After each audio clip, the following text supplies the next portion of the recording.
Hey, sports fans, Coach Nick here, and welcome to the BBallBreakdown live show / podcast for tomorrow. As always, I'm joined by Jared Weiss of The Athletic. We've had two spirited games, sort of, at least. I think the game were spirited, the first one. The score wasn't so spirited, but Jared, thanks for staying up with us tonight. I can't believe I'm still going. It's been a long day here in the Celtics Nation. Yes, it has. I'm sorry the dream is gone and dead and over with, but how are you feeling about that? I really don't care. That team was doomed. So there were no surprises. The exit meetings today were probably the most interesting part of the whole playoff run anyway. Marcus Smart saying that it's bullshit that Kyrie Irving is being blamed for the Celtics woes, and Jaylen Brown really taking a leadership position. That was very fascinating. So that was actually the most interesting thing. And tune into The Athletic tomorrow morning, everybody, so you can read my my write-up on that. Okay, always good to know that. And don't forget, over on YouTube as you're watching, you can always ask questions there or on Periscope, and we're going to get to them as many as we can. Last show was an awesome YouTube experience, which is rare, but again, very encouraging. And so let's discuss this a little bit. Okay, the game itself, I took some notes. Do you have any thoughts yet before I jump into these? Oh no, you go right ahead. I want to hear what you have to say. Okay, well, yeah, I'm gonna kind of run through what I wrote down and see what jogs my memory because now it's been a few hours. But and I'm hopped up on Sudafed. But anyway, Butler is the best player on the floor on offense. That's what I wrote. Not bad. I'm also realizing now my mic isn't on, so I'm going to fix that. Thanks for the update. Yeah, okay. Butler, it's been that way, it seems like this entire series, though, right? Yeah, I mean, he's certainly the most aggressive, and then in that aggression, successful. Whether or not they're the best shots or not, or part of the offense, it doesn't matter. He's just successful in making a lot of those shots and sort of imposing his will more than Embiid, who I suppose it was his sickness that sort of got him malaised and not really involved as much as he would normally be.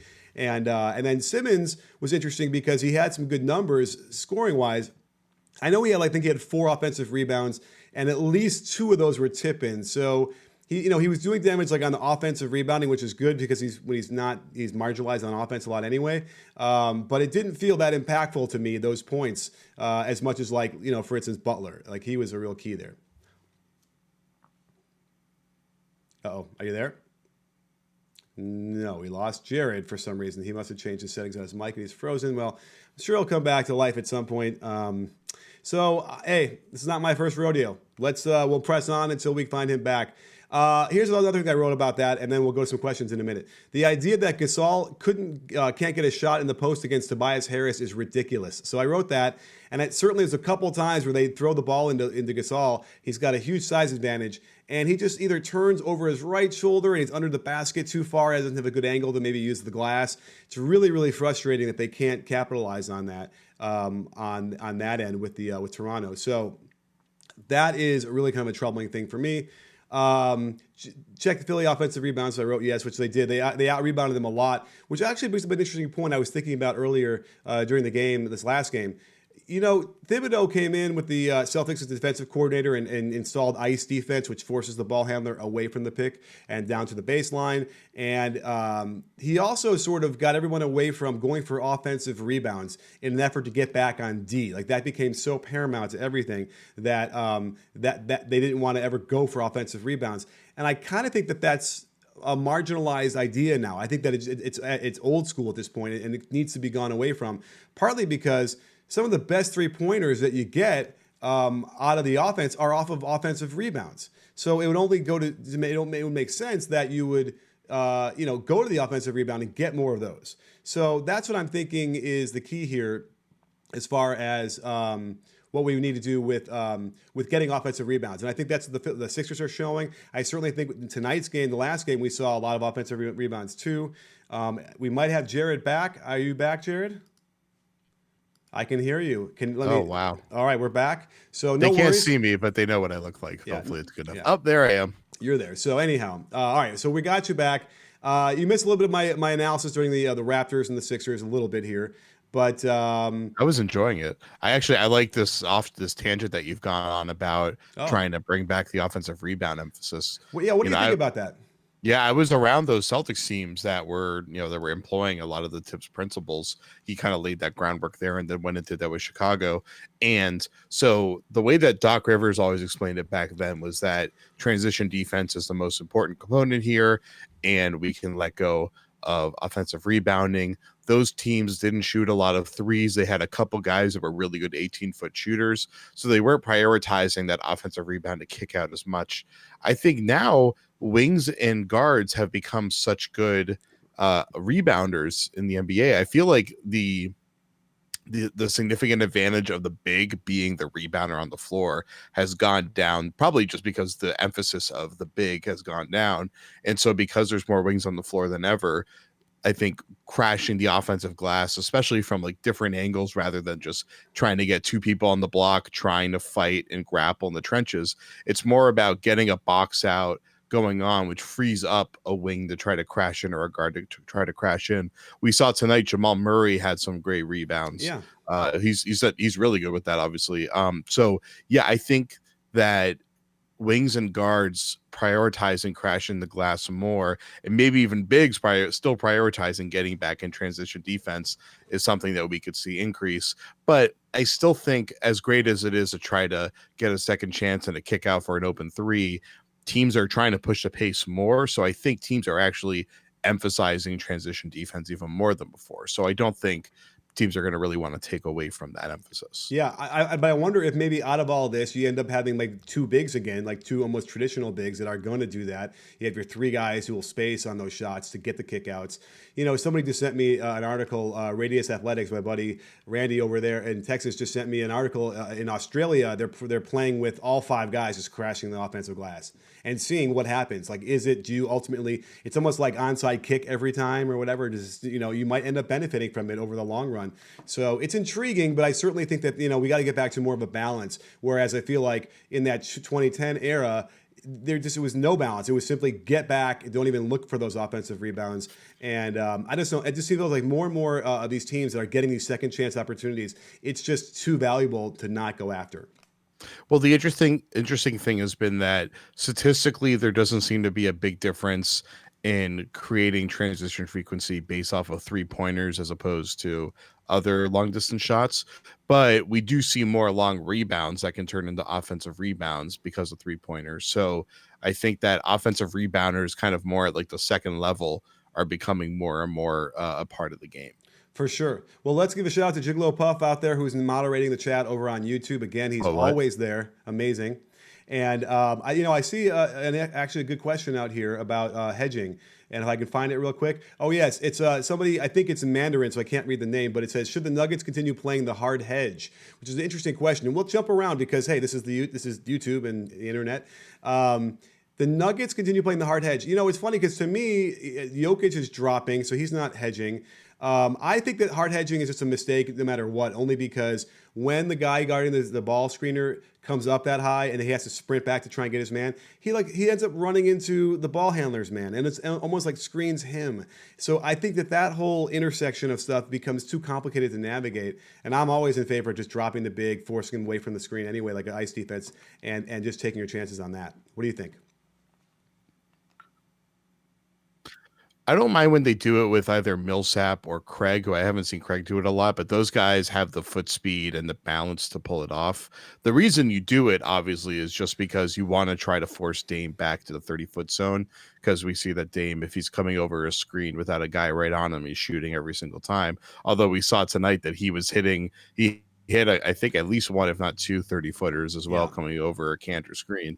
But when they're showing on the screens, Dame is able to kind of he'll take the blitz and try to drag it out towards the sideline and then find Cantor on the short roll, and Cantor will either try to take it into the paint or he'll swing it to Rodney Hood or whomever is on the other wing, and they're able to get a lot of good ball movement out of that. So I still like Denver trying to just go into a drop scheme, and because Cantor isn't going to shoot high, so you can do a deep drop against them as long as the point guard defender is going to get, whoever's defending Dame is going to get over the screen as well as possible. And that's why Dame kept trying to get a switch on Jamal Murray, and credit to Denver, they did a good job of trying to resist getting Jamal switched onto him.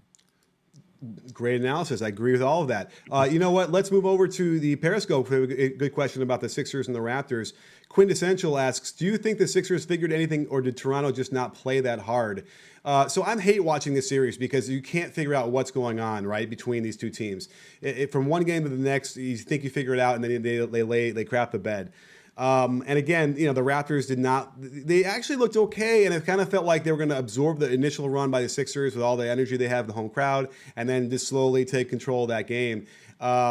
Nick Nurse did not have a good game, I thought, and that was sort of the issue. By the middle of the third, or toward the end of the third, they went on a run. They cut it to 8 or so, and then the Sixers went on a run, and they didn't call a timeout. And he was like 3 possessions late calling it, and it went from like a 9-point lead to a 17-point lead. And the problem was they weren't running offense at that point. And that's when you got to cut it off right away and say, call a timeout, run it, drop a set.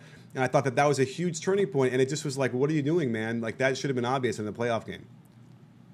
Yeah, I mean, Toronto, the only time they really showed life was that kind of early-ish second quarter run there where they were really working Ibaka, and apparently Nick is just tired of the show and wants to run away. But they did a good job of trying to get deep pick and roll penetration so that Ibaka could get weird little floaters, finding a way to keep him involved. Welcome back, Nick. And then of course, Kawhi had some great transition play as well. But Toronto just seemed kind of listless the entire time. And shout out to my guy Michael Pina, who had a really fascinating feature in I think it was with SB Nation today, about Ben Simmons being like technically the fastest player in the NBA. And Ben Simmons played as if he read Pina's piece today, which, hey, maybe he did, where Simmons was just trying to really kind of run past everybody. And even in the half court, he was really he was playing with determination. And maybe that's the difference. And that's what makes Simmons a great half court player as his career evolves, is that he just plays with this pure aggression where he's just really trying to like initiate contact and use his speed to just blow by guys. Because we were seeing so many plays where he would start from the elbow and just get by everybody, when usually in the past he kind of just tries to like dribble around and then jump and throw some weird little handoff that always looks kind of like he doesn't even know how to play basketball. And so this was the game where I thought Simmons looked the most coherent of any playoff game so far this year. Yeah, I agree. And I feel like, he had his most, he imposed his will most on this game, and it really helps him. And again, when he is going full speed, he is now at his best, right? Where they don't have to worry about him sagging off and then not letting him shoot. They get stuck in the dunker spot and all this different stuff. So obviously they got to run as much as they possibly can. It's what we saw. I just did a video for The Athletic, by the way, so you should go over there and check it out, where I broke down how the Bucks beat the Celtics. And basically, they went from leading the league in the regular season with 21% fast break frequency. They got that over 26% against the Celtics. And primarily because when they did set it up, they had a terrible half-court offense that would have been 29th in the league in points per possession. And then when they were obviously in transition, it was much higher, like where they were in the normal regular season. So it's almost like, had they not pushed the pace as much as they possibly could, I don't know if they win the series, even though it seemed pretty easy for the Bucks to do it. So it's paramount for the Sixers to do the same thing, only because, when Ben Simmons starts to wander and his man can get in the way easily, it really bogs down their offense. And you can't afford to have that kind of stuff, when you are in a 7th game in the playoffs. Omari Confer, let's give him a little shout out. He just gave a super chat something, and thank you. That was really cool on 199. So that way, that is a thing if you want to do on YouTube, where you can get your questions up faster by doing a little super chat. Quickly to interject, it's really easy to have 25 of your possessions be fast break when your opponent's missing about 70% of their shots. I mean, Boston was missing so many shots, so many open threes. Obviously, if you get the ball to Giannis and there's only 3 defenders in front of him, that's a fast break every single time, and he's going to get to the rim almost every time. So that was, I think, a huge part of that was just that the Celtics shot really poorly. And obviously Denver's defense deserves credit. I mean, not Denver, Milwaukee's defense deserves credit. They're the best defense in the NBA for a reason. That was very apparent. Right. Well, just like the Celtics are the best defense in the NBA, Wix is actually the best best platform you can use to design a website. And if you need a website that has to look and function beautifully, That's where Wix comes in. Join over 140 million people who have used Wix to design their site, and you'll be choosing from over 500 stunning templates or build one from scratch. Jared, you got a Wix website, don't you? I don't, but I should make one. I'm a professional MBA writer and analyst. Shouldn't I have my own website? I feel like I'm overdue to build myself a Wix website. Right, especially because everything is automated, optimized for any device. They have built-in SEO tools. Do you know what SEO stands for? Shit, I don't know. Search engine optimization. Yes, oh my God. Wow. So it's late. Yeah. It's 1:30 on the East Coast right now. Right. Well, your website will get found easily. You don't need to know any code to make it function and however you like. You can start and publish a website for free. And right now you can get 10% off their premium services if you go to wix.com/podcast. So don't miss out on building your next site. It's an incredibly easy process. The interface can walk you through it step by step, and you'll have something to be proud of and up and running in no time. So click on the wix.com/podcast and push the limits of web design with Wix. And guess what? That link is not the right one. I think I have an old script. So I'm going to look for that while we talk about something else I want to talk about, which is starters on teams in this round who shouldn't be starters on a conference finals team. Okay, well, here's a great place to start because we just got a question from, let me find the person, Andrew Lee, who has an actual standard name instead of a weird nickname. But Andrew Lee asked, where would the Blazers be with Nurkic starting right now? So let's talk about Enes Kanter versus Nurkic. Okay. Where would they be? Well, also you have to look in the context of they have Nurkic and then they have Kanter coming off the bench, right? And that would be a really good 1-2 punch for them, which they had when he got there. So. Are they better? I mean, listen, it's a game 7. Do the Blazers win in 6 games with Nurkic then, based on what we've seen? I mean, the fact that they can beat Denver at all, I think, is showing that right now it's not making a huge difference. They would definitely be better. I don't think there's anything that Kanter does that's better than what Nurkic does. I think they're equally effective in the pick and roll. They're equally effective scoring down low. Nurkic is a smarter, more flexible defender. So yeah, I don't think there's any advantage that Kanter can provide for them. I think that they're lucky in that this is a series in which the opponent doesn't go small. The opponent plays big most of the time, which plays into Kanter pretty well. So they got lucky with this matchup. I mean, I don't think it's going to work out nearly as well for them against Golden State, unless Durant is out for that whole series, assuming they win, of course.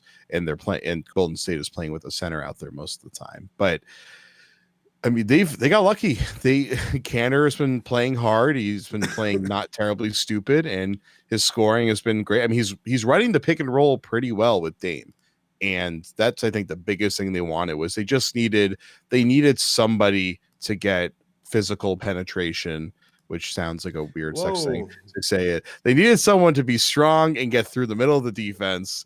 And they have that because they don't have anybody on the roster that does that, except for now that Rodney Hood has emerged, of course. And I guess we could even throw Rodney Hood into this category since it seems like part of the finishing lineup, even if he's not going to be starting. Yes, that's all very good points. The Wix website, I believe, maybe is right. Wix.com/podcast. It seems too general for me, but Jared After Dark. Oh yeah. Yeah. So yes, and that was a little bit risky or racy. Not unlike what Steve Kerr got caught yesterday. Not caught. He did it on purpose. He dropped a couple F-bombs in the post-game conference. Did you see that? I did. By the way, I feel like I should have asked you this before we started. Am I allowed to drop F-bombs on the live show here? Yeah, sure. Why not? I don't have a problem with it. I mean, we'll save it for later, though. I don't have a problem normally with with swearing like in the pod. This is the live show, YouTube, whatever. But hey, we also have some other business to take care of. Although it doesn't tell me who I got. There's another super chat came in here. This is amazing. Oh, shout out Larry Turner, $5 donation. Wow. Oh, that's where. Okay, I saw that. There it is. But I didn't see the name. Okay, but we also have some orange things to take care of, right? When they pop up as orange, I got to take care of those. So let's do that real quick. Kalish Krishnan asks, do you think the Raptors will win Game 7? Because I do. I always go with the home team, although I feel like in recent years the home team isn't 95% guaranteed to win that game, but I still feel like they're going to win at home, don't you? Yeah, I mean, has home team been indicative in that series? I think it's really just what side of the bed does Pascal Siakam or Tobias Harris or Joel Embiid wake up on? Really, I mean, those are the guys that I think are the biggest variable for each team. I don't think there's any way to possibly predict what's going to happen in that Game 7. Like, I expect Denver to win Game 7. I think that at home, they're going to be performing at their best. They're going to be executing a little bit better on defense. They'll be able to execute their game plan better. But Philly and Toronto, there are just so many things all over the place. I have absolutely no idea what's going to happen. I guess I would lean Philly just because everybody's playing so well at this point. But Philly seems like the kind of team that could just flop on the road. Yeah. Well, No. yeah, and also, is Embiid going to come and play and not get sick or whatever? It's hard to figure that out because Gasol at various times looks like he can handle Embiid no problem, and then other times Gasol can't even score on Gary Harris or not Gary Harris, on Tobias Harris. I can't even know if I want to make a prediction. I mean, that's why the only thing I can say is home because it's been such a wild series without a real flow to it. So Kevin Tanako asks, what is hedging for casuals who want to improve their b-ball IQ? So hedging is when if I'm guarding the ball screener, okay, so then a pick and roll, I will step up kind of high above my man to force the ball handler away from, so he can't turn the corner around the ball screen. And it's an old school thing. It's how we used to always do it. There was no notion of ice defense where you would drop back. You used to demand, no matter who it was and how slow the guy was, you used to demand the center had to go out there and hedge and make the point guard turn more towards the half court line. And they finally figured out that these big slow guys can't handle that so well in the NBA, and then it's trickled down. And an important differentiation. Sometimes you'll hear the word show. I've always heard a mix of, some people think that those are interchangeable, but I've always understood it to be that a hedge is when you kind of basically just go over the screen just to show that you're there, while a show is where you get your entire body over the screen and you actually quickly stop the ball handler, as opposed to a hedge, which is kind of just quickly peeking out just to kind of make the ball handler go over you, while a show is almost like a single man trap before retreating and then letting the ball handler's defender catch up to the ball handler. Well, the funny thing is I would flip that. To me, hedging would be the hard hedge. You go up over the screener, and then show would just be you kind of more flat and letting the ball handler kind of go peek or whatever, but you let him go more horizontal or more lateral than up and down.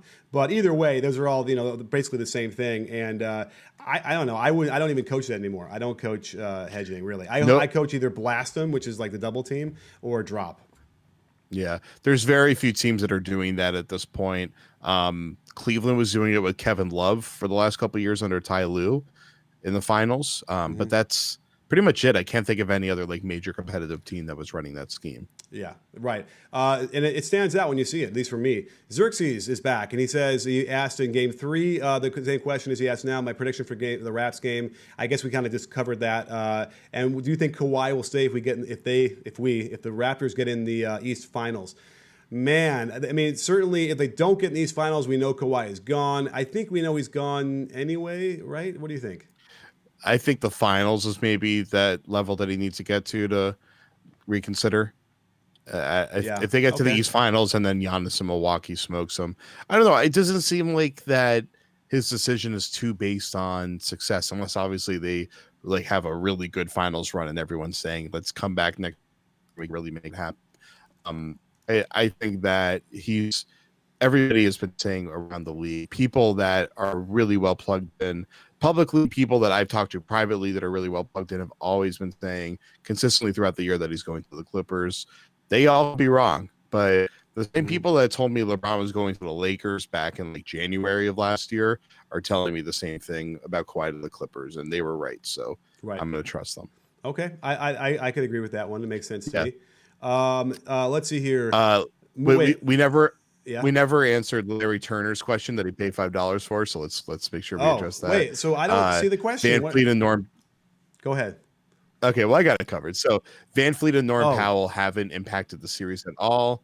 Is not having OG in the second unit hurting those two?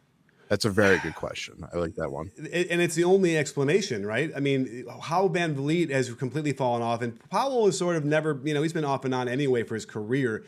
But I don't know. I can't figure out what Van Vliet's deal is. And certainly OG being there and not being there is something, right? Yeah, well, I mean, OG was just really valuable in that one. He provides great defensive length. He's, he can rip and go from the elbow. So there was always it's easy to kick out if Fred VanVleet's getting overwhelmed by a defender and can kick it to OG.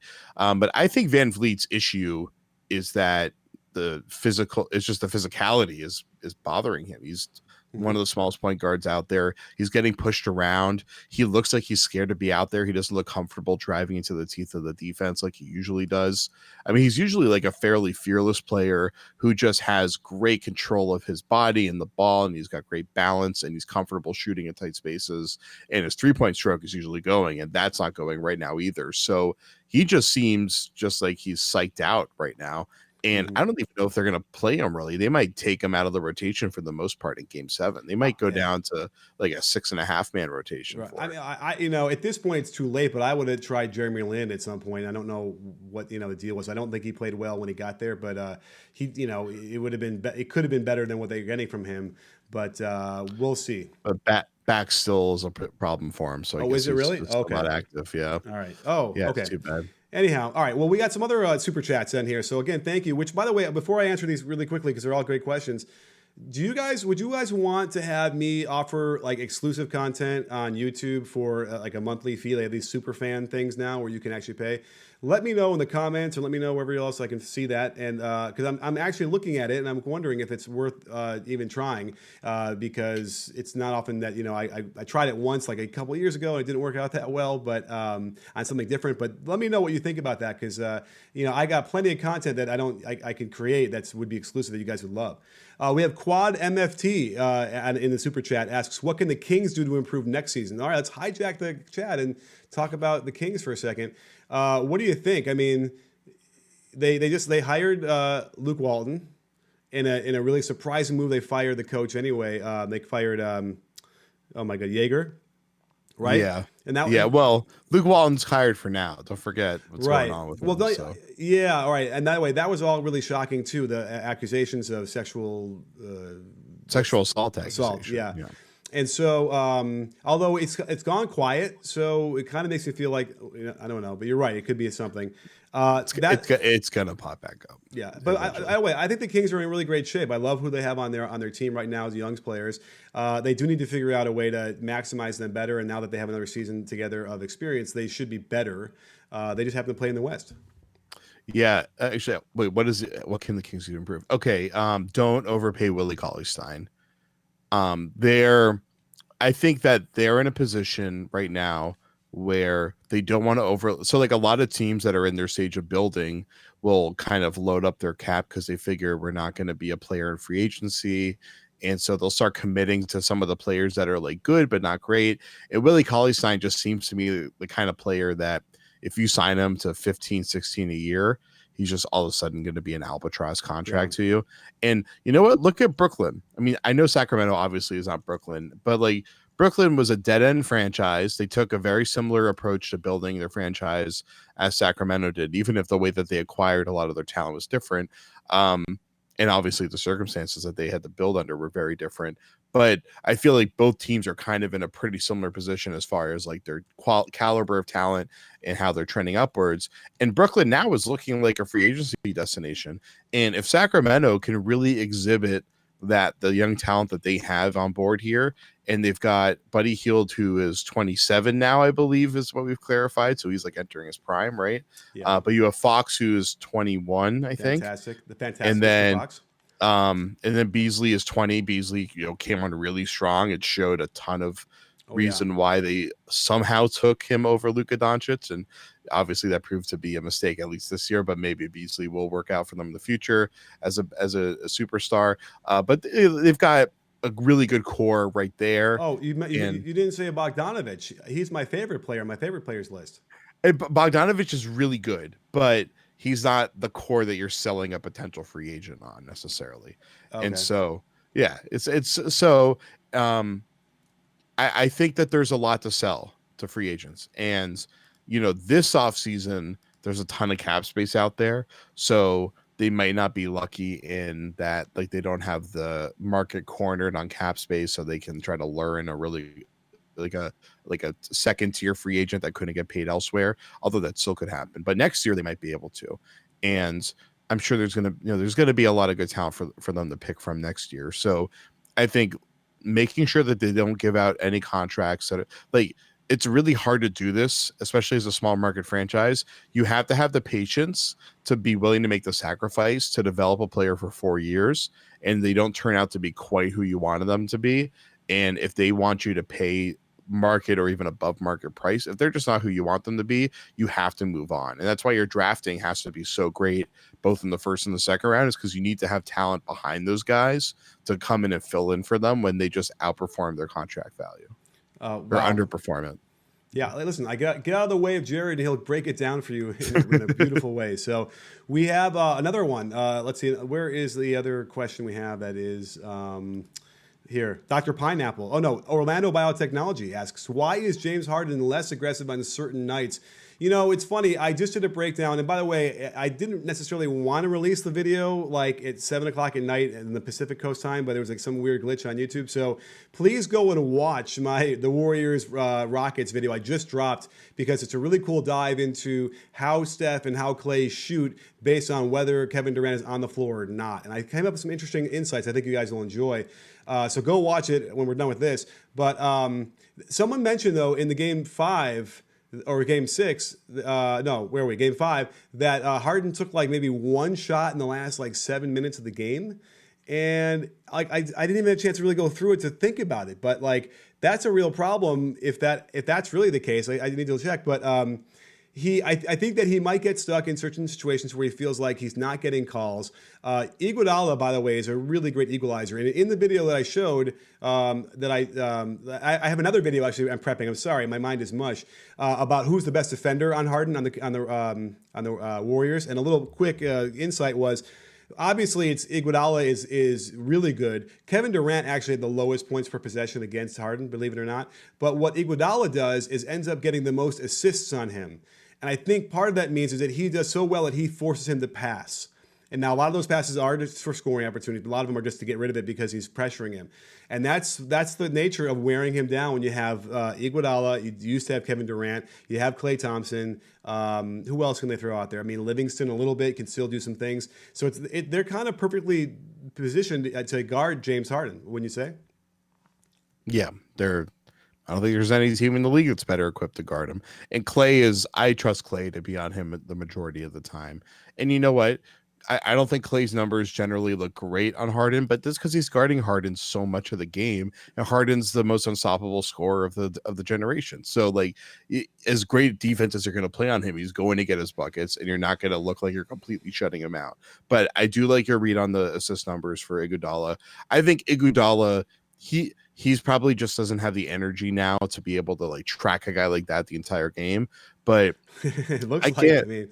Yeah, but I'm not seeing him get that tired. Are you? Oh, yeah, that's true. No, he's not. But the point I was going to make is, if there's any single wing defender in the NBA that you want to guard someone for, one stretch of a game to win the game, maybe besides Kawhi Leonard, is there anyone you'd want more than Andre Iguodala? I mean, he's just the best at it. Absolutely. I mean, they're just lucky that they can throw waves at him and not have to worry about playing like the Jazz did. Although Jazz had a big center to play that way. But let's go to Larry Turner, who was generous enough earlier tonight asks, Van Vliet and Norman Powell haven't impacted the series at all. Oh, we already asked that. Was the question. We already oh, wow. All right, sorry, I'm like behind. Who should be the Lakers coach? Grant Lau asks. Now this is an interesting question because we haven't really talked about this.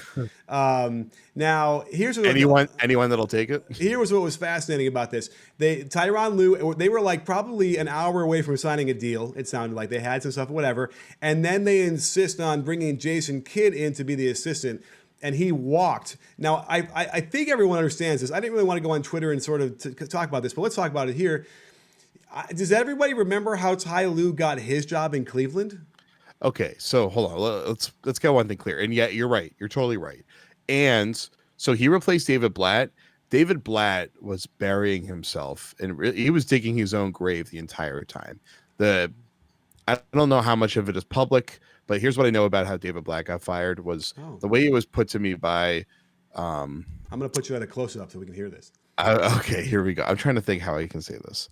The way it was put to me by someone who knows about the situation, very intimately knows about the situation, is that David Blatt was arguably one of the most famous people in Israel when he was coaching there. He was coaching Maccabi Tel Aviv, right? wasn't Maccabi Haifa. Yeah. It's Tel Aviv, right? Yeah. And so Maccabi Tel Aviv is the biggest sport franchise in the country of Israel. And he was the coach, and they were extremely successful on the European stage. So he was a huge deal in that country. And he walked around and he would walk down the street and every single person knew who he was. He was like LeBron level famous, apparently, in Israel, or at least akin to, he was significantly famous. He came to the NBA and expected to have just like, expected to have a Rick Pitino level, or Tom Izzo level of control, like a, entrenched college coach level of control. And he and LeBron obviously clashed over that. That did not work whatsoever. And Blatt would be walking around going like, why isn't everybody showing me respect? I'm David Blatt. Do you know who I am? And he had this massive ego. And because I wasn't around Blatt, I don't know if it was necessarily an ego or really just like an expectation that he was going to get the authority that is expected that the coach is supposed to have. Because, it's like he's been a coach his whole life. And the NBA seems to be like the only place where head coaches don't have significant authority over their team, which I think is obviously a bad thing. But, that's how it's going to go when players are making $40 million. But so he got fired because of that kind of stuff. And Ty Lue is the exact opposite. Ty Lue is he's a player who all the players respect. All the coaches also seem to respect Ty Lue. I mean, he was Doc Rivers' protege. And I remember Ty, right after he retired, he came and he started working for Doc, and he was around the Celtics all the time when I first started covering them, and I used to talk to him, and he was great. Everybody liked him, and I like Ty, even though he's horrible with the media now, but he's great in real life when you're talking to him when the cameras aren't around anymore. And so all that is to say that Jason Kidd, I don't think has the same gravitas that Ty Lue has, which is ironic to say since Ty Lue does not have gravitas in front of the media and is terrible when cameras are on.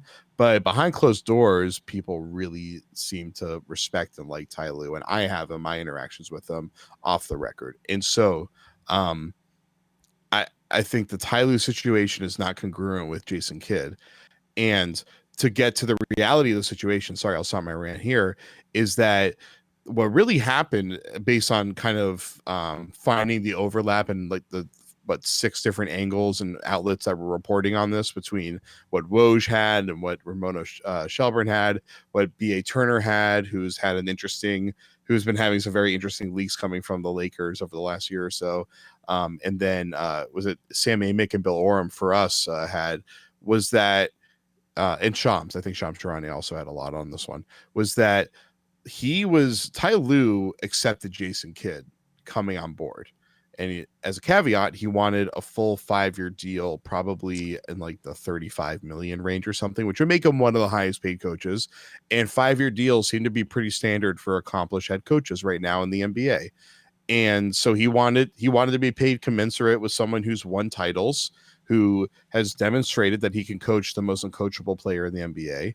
And they basically, told him, we're going to line up your contract with LeBron's contract, which is I'm sure he likes being the LeBron whisperer and the guy that finally managed to really get a hold of LeBron besides Spoelstra, obviously. But he doesn't define his career by that, even if so many of us in the public do. He's been working he was a player for a long time. He's been working his whole life to be a coach. He doesn't want to be tied to LeBron. Not to mention, he doesn't want his contract and his just career to be stipulated based on whatever the hell LeBron is going to do, because he knows if they're giving him that contract, then that means that if LeBron leaves, they're probably going to let him go and put somebody else that they want in there. Right. Fair enough. And you're right. The low ball offer in the short amount of years certainly must have been insulting to him. And I don't know if it's a negotiating ploy, but it just sounds like they're done, right? He walked away.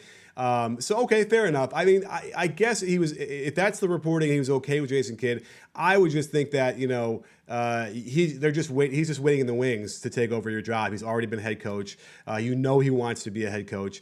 And, from personal experience, when you have an assistant coach that you don't trust, it ruins everything. It could be worse than any other situation you might have. So I could see why he wouldn't want to have that, but whatever. I mean, either way, it's a mess for the Lakers. Apparently, Lue wasn't even their first choice. Is that right?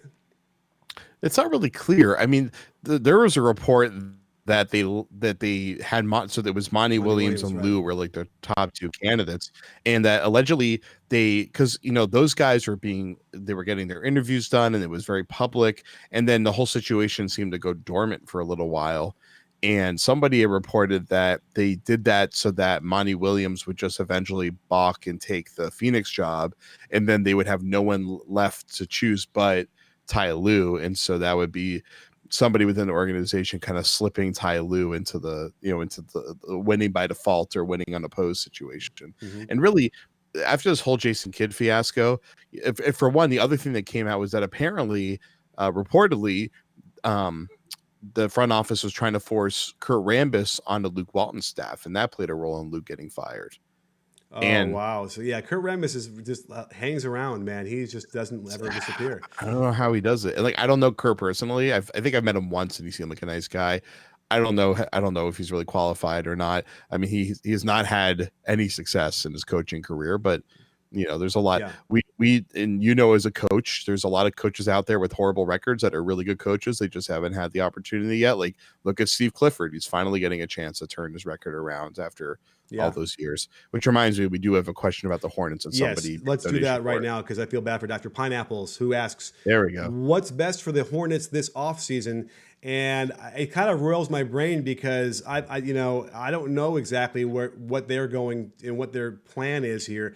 Are you aware of what the free agent situation is for them? Who's getting off the books right now? Well, there's this guy named Kemba Walker that's hitting free agency. Oh, Jesus Christ. Yeah, that's going to be a problem. You know what? Dr. Pineapples, if you can answer this in the comments, how do you feel about Kemba Walker leaving? Because I think all of us around the NBA want to see Kemba Walker go to New York, one of the New York teams, where he'll be the hometown hero. He's a great player who has been stuck on the treadmill of mediocrity his whole career. And people think because I cover the Celtics, people think I'm biased and that I want to see Anthony Davis leave New Orleans. I couldn't care less where Anthony Davis goes. I mean, it'd be great if I could cover him, but also he's not a very exciting person to cover as a media person. So whatever. But it's just that you hate seeing these all-time great players get stuck on teams that are just stuck in the 30s to 40s. And Kemba is this guy that I think maybe 3 years ago we thought he was turning into an all-star, and in the last 2 years it's been apparent that he's like a borderline superstar. If he was playing in New York this whole time, he'd be an absolute bona fide superstar, but he's stuck in a team that is both a small market and has not been successful. And I think just for his sake and for the sake of the NBA, it would just be so great if he could move to a larger franchise where he has a chance to, one, be like a real superstar where he gets the media attention that's commensurate with his game, which is extremely exciting to watch and is aesthetically pleasing, and has a chance to really compete because he's done everything you could want. He has been everything you could want as an NBA player. He's a great leader, great clubhouse guy, and incredibly exciting talent, and is really part of the trend of players evolving as he's been at the forefront of the evolution of the position as well. Right. The only question here is he getting stats on a bad team, or is he a guy who his stats will improve and get more efficient by being on a better team? I definitely feel like he's in that latter group where he is a bona fide all-star and good, despite the situation around him. In fact, and I think that, he would probably end up, you'd see better numbers from him. I mean, I'm just looking at this past year. I mean, 25.6 points a game.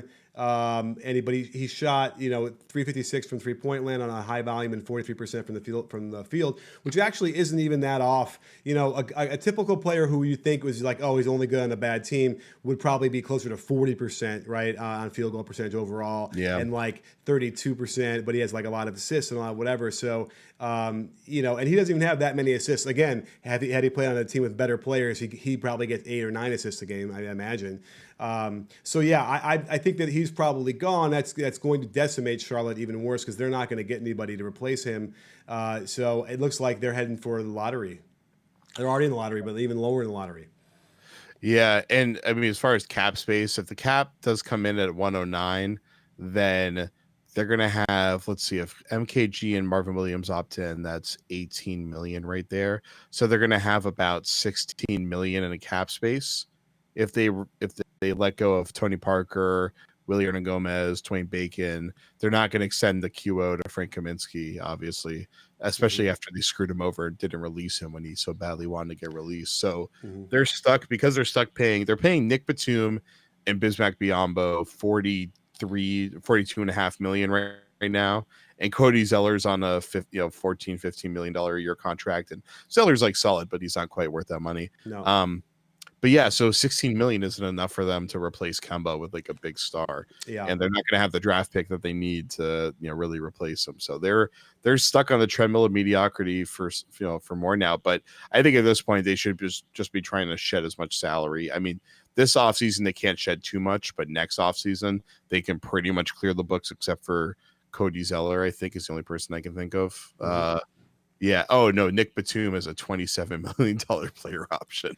Yeah. And he's signing that one. So it's and they'll have the team options on Malik Monk and Miles Bridges, which are no brainers. So yeah. Now remember, Mitch Kupchak is now the executive there, so I suspect he will get some stuff cleaned up, but it's going to take him several years, I imagine, before they get it in order. We have another really good question here from Lovely Day as part of a super chat. Thank you. Where do you stand on trading Embiid or Simmons debate? On the trading Embiid or Simmons debate. I'll throw it out there real quick. Let's see what my take. Obviously, here's the only question. The only reason why you'd ever even consider trading Embiid is because you think he's going to get hurt again, and he's just never going to be a player who plays more than 50 games a year. Otherwise, it's a no-brainer. And then in that context, then you simply don't trade him because I don't think you can run a franchise assuming injury like that. Now, that said, the way he runs, and I've talked about this before, indicates to me that I think he'll have perennial injuries to his knees the way he shuffles like that. So, but you can't. He's a great star. He has that certain thing, that star power that you need to have and will fill seats. Now, Ben Simmons, though, I mean, I'm always partial to shooting. So a guy like that who can't shoot and he doesn't know how to shoot and clearly doesn't have the training to help him get better is a guy who I would look to trade to get the most I can. The question then is when is his value the highest? I suppose if he continues and, like he did, and let's say they win this series and they get to the conference finals and he plays well, this would be probably a really good time to get a maximum value for him. So if you had to trade either one of them, if that is sort of the context of the question, then I'm saying, you got to trade Simmons.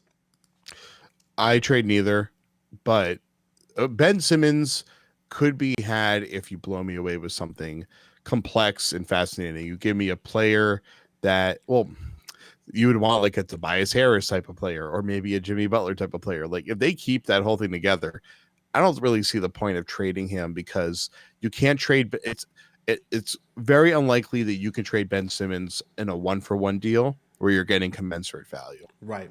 Because it's a rookie contract, right? Yeah, well, I guess that too. But just like he's such a massive. I mean, he's one of the best prospects in the NBA. He's already an all-star, so it's just so hard to find someone that's worthwhile to make that trade for.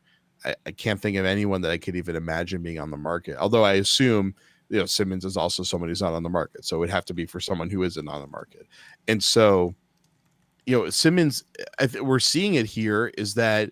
There's so much potential just if he just increases his aggression and changes his mindset and his footwork and stuff like that, even without that 12-footer that we have agreed in previous podcasts is really all he needs to really kind of just create that pull to get out of the paint and be useful. He doesn't even have to do what Giannis is doing now, hitting spot up shots from 25 feet, which is like mind blowing. And we should talk about that at some point because the league could be broken open by Giannis by next year, if not already right now. Yeah. But Simmons, there is so much there. And I've been really low on Simmons and I've criticized him a ton. And last year I said that he was terribly overrated and that the Celtics showed how you can shut him down. And I still feel the same way, but there's only a few teams that can shut him down. It's only happening in the playoffs, really. And he's going to continue to grow. And we have to he was a rookie last year and that happens. It takes these guys 5 years. Like Giannis has been in the league for 6 years now, 6 years, right? So it took him a long time to get to this. It takes these guys a long time. And it's just that Simmons is on the stage way earlier than you would expect. So I have a lot of confidence that he's going to continue to grow. What you said about the shooting thing is right. And I think I've talked to you off the record about this, and I'm not going to go into it on the record right now just because it's something I'm going to be reporting at some point. And there's a lot more reporting I have to do on this, but there is a story to why Ben Simmons is still shooting the way he is and why it's not changing. And it's not, let's just say Ben Simmons is not an idiot and is not completely unaware of many people who are very well qualified saying he needs to change his shot. There are many reasons to it. I'm not going to be able to go into it right now, but maybe if we get if there's someone that wants to pay like $10,000 for a private stream, maybe we can talk about it there. Okay, like there you go. But, hey. I'll sell my journalistic integrity for 10,000 a stream. But all right, no, not well, really. But speaking of integrity, Dr. Pineapples again. We just want to thank you for being part of the super chat. This really gracious thing that you're doing, and thanks for the nice words. Andrew Zhao, probably, is Eric Gordon's contract the best bargain? And thank you for being part of the super chat again. A great question. Do you know what Eric Gordon's getting paid? Aaron Gordon or Eric Gordon? Eric Gordon. Eric Gordon. Rockets. I can tell you that in 18 It's probably seconds. I'm going to guess that he's getting I think he's 14 million this year. I think it's 13 and a half this year. Yeah. 13 and a half. Yeah, there we go. And then 14 next year. Yeah, it's a great bargain. I mean, the guy's pretty much a starter for them. I guess a starter for them now. Here's the funny thing about Eric Gordon. I mentioned on Twitter and wherever else I've talked about it, is he's the one guy who he'll hit some shots and you're like, God, the guy's on fire. And then you check the box score and he's like 2 for 8 or like 3 for 11. It's crazy. But he hits timely shots when he does. And he does go on rolls. He's very streaky. But man, he's just tough. He can take it to the rack. The guy is probably like my height. He might be like 6'1" in shoes. And yet he can finish at the rim too. So I'm impressed with what he can do with what his physical package is. And there's no question that the Rockets, he fits them perfectly. Yeah. By the way, people are asking what year Simmons is. I was saying last year he was a rookie and then he got shut down. This year is his second year, although technically it's his third year in the NBA, second year playing whatever. Yeah. Right. Eric. I feel like Eric Gordon goes like 3 for 11 or like 5 for 15 or something like that from 3. Like for him, it's just like he'll hit enough threes that it feels like he's getting it in, but like in reality the percentages are bad. But hey, every once in a while he has like a 7 for 11 game, and that's when he completely wins the game single-handedly. And you're right, he does his damage in the fourth a lot of the time, and that's what's great about him, is he is a really good crunch time player. Right. And from deep, like that wing 3 he takes from the logo basically is, there's no closeout. You can't get there. It's crazy. I know, right? And he's really strong, really powerful. I mean, he can really get to the rim. And I don't know why, I'm just remembering this now. There's a guy out of Iowa State named Talon Horton Tucker, who I scouted when he was in high school, and he is like a carbon copy of Eric Gordon. Like the body, the shooting style, like everything about him is like exactly like Eric Gordon. Like short, super bulky, like pop shooter, kind of like that. You should check. I think you'll find him interesting, and everybty watching should check him out. He's probably going to go late first round, I'd imagine. All right, well, let's run through really quickly some comments I want to get through as we get to the end of our stream here. Daniel Evans had an interesting suggestion for Becky Hammon could be Lakers head coach. Do you think that she's going to be head coach at some point? Probably, yeah. I mean, she's moving up the ladder in San Antonio. San Antonio's top assistants keep getting targeted. So she's getting towards a point where she'll be in that chair and she'll get targeted, because the interviews that she's been getting, I think, are mostly a lot of the similar interviews that kind of like backbench coaches get, where it's like teams identify that these are going to be really good coaching prospects down the road, or could be targets for like high, for like first or second chair assistant. And so they use their opening as a chance to interview them, knowing that they're most likely they're not going to hire them as the coach, but they could the next time around, or they could be moving them up. So, I mean, everybody loves Becky Hammon in San Antonio. She's a very well-regarded coach. When she was coming up for coaching interviews, she was pretty early in her career to be getting the job. So, but then again, there's a lot of other, recently retired players that are getting the shot. And I mean, I know she's from a different league, obviously, but, she's one of the best players ever in her league. And so I feel like it's not terribly different than like Ty Lue getting hired pretty quickly, or kind of climbing through the ranks pretty quickly. So I wouldn't be surprised to see her do it in a couple of years. Yeah, she has a very serious energy about her. If you're near her, it's like, which I think is good. Like you're going to take her seriously. Yeah, she's intense. That's the word I'm looking for. Yes, in a way that probably will help. And because she's, not going to be able to afford any mess. Like, she's going to have to get in there and make these men, listen to her. And she's got that good energy. So, and she's certainly learning from the best. So that will be a good situation. Let's be real about it. Like, if you're a woman who's going to succeed in that position, you have to usually probably bring a combination of being like very like stern and very serious and very aggressive with the work, but also have kind of a lighter side and show they're able to kind of be playful too. And so I think she seems to balance that pretty well. And, Nancy Lieberman, who's been a coach in the NBA for a long time, she's always had that reputation. There's a couple other coaches, I think, female coaches in the league right now too, right? Well, there's Natalie Nakase for the Clippers, and I think she's a bench coach now, or she was the I want to say individual instruction, player development. But yeah, she's around. There's a few others. I think I'm blanking, but it's the Pacers have one of their senior basketball, like assistant director of basketball ops, is female. Okay. It was a pretty recent hire, I believe. Yeah. So it's growing. It's great. You're seeing diversity, racial diversity and gender diversity is increasing on the bench and in front offices more and more now. Yeah. Okay. We got another interesting question as we wrap up here. New Doughboy asks, well, where did his go? Yes. Do you think it would benefit the NBA to maybe get rid of some teams to stretch the good talent around more, like the Hornets, the Grizz, Suns? They could go, honestly. You know what? And Adam Silver has actually just quoted about maybe lessening the number of games in a season. And part of the other question then is, okay, maybe if you squeeze the games lower, then maybe you get a team or two out. Like, it'll never, ever happen. There's too much money to be made, but I would think it would make it better. I do think that we have a couple of, we just have too many teams and not enough. Now, the question only now is as we globalize more and more and the training gets better and better, maybe, in a few more years, we will have enough teams or enough players to fill these teams with good players and everyone will be closer to 500. But what do you think? I think it's definitely don't contract the number of teams. Contraction, I think, is never ideal. There's more than enough talent because you're right. The way that the NBA has been doing an amazing job of setting up all their global academies, they're bringing over so much talent. I mean, just look at how many players are coming over from Africa now. Look at how many players from Africa and Australia are in Canada. Just those three countries are a big part of just probably what's going on right now in Europe too. I mean, we have. How many of the stars that are playing right now are even American born? Like half, at least in these series right now, half of them, really. It's amazing. So it's going to continue to grow. The NBA Africa academies are getting more and more talent over every year. Now they have a Latin American academy, and that, Latin American basketball is I can't think of anybody off the top of my head right now besides like Eduardo Nájera is from Mexico, right? So there's a huge swath of the world that isn't really tapped. And of course there's Brazil and Argentina.